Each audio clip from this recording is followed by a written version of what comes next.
It has been now over a year since the deadly EF3 tornado ripped through the town of Sulphur, Oklahoma. This summer, we met with several storm survivors to hear their stories.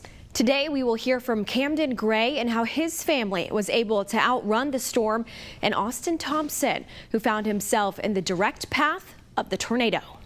He pulls me out of the cellar and he grabs my face and he says, "Emily, I need you to listen to me. Sulphur is gone. I don't know how bad it is, but Sulphur is gone."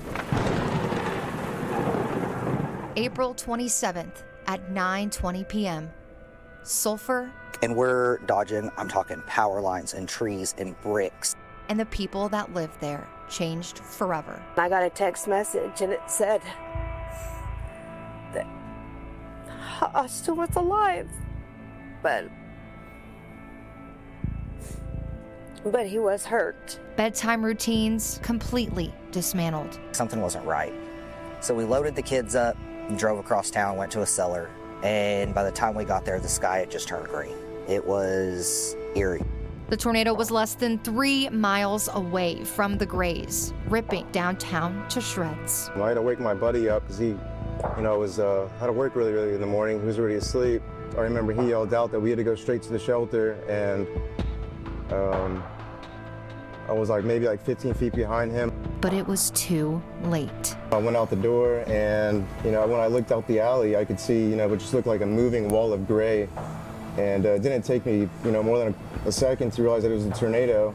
Alone and with nowhere to go, Austin Thompson braced for impact. So eventually it just felt like I got knocked down, smacked down from the debris, and it felt like a wall fell on me. And I tried to get back up as quickly as I could. The tornado left the ruins of downtown behind and headed toward the Grays family home, barely missing the storm shelter they were in just a mile away. And then it was just that notorious train. You could hear it. It wasn't on us, but it was here, and we could tell it was here. The storm passed, and victims of the tornado were left to face their new reality. And about the time we opened the cellar to start pulling all the kids out, I get a text message come through from one of my employees, and it's like, "Hey, the east side's been hit." I was like, great. I looked at my wife and I was like, "Hey, look, stay calm. East side town's been hit." My friend was eventually able to come out and help me up and pick some stuff up off of me, and gave me a hand to help me up. We went inside and hugged because it felt like forever. We didn't know if we were each okay. And it was like a breath of fresh air to see that everybody was all right. Austin Thompson still in shock, unaware of the extent of his injuries. So I had a good gash right under my chin, 2 fractures in my neck. They said I broke my nose, but it never really hurt too bad.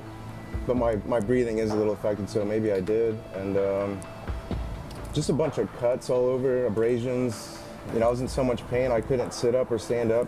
Debris and downed power lines made it nearly impossible for anyone to navigate through the city of Sulphur.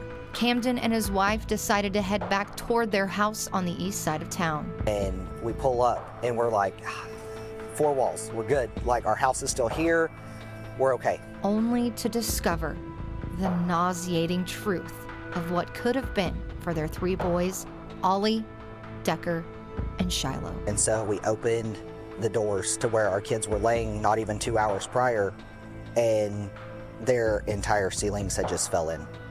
Their beds were ruined, their toys were ruined, they lost everything. That was the most heart-wrenching part, was opening our kids' bedrooms and seeing that our kids had lost everything. A year after the catastrophic storm that destroyed so much in its path, there is hope for the Grays and Thompsons. Camden, his wife Elizabeth, and their 3 boys were able to move back into their home in November, and Austin has made a full recovery from his injuries. While there are so many stories to be told from that night, there is one resounding piece of advice these folks have to offer. Just have a plan, know what you're gonna do and where you're gonna go, and because having a cellar plan in order for us saved our lives. Make sure you're actually prepared. You never know when it could happen. Your life could change the blink of an eye.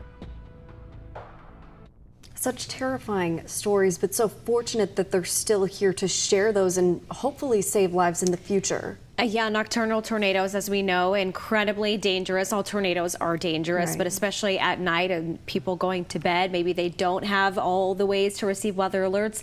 So much can change in an instant, and that's what we saw about a year ago. Right, just knowing where to go, having a plan in place is so important and really could save your lives.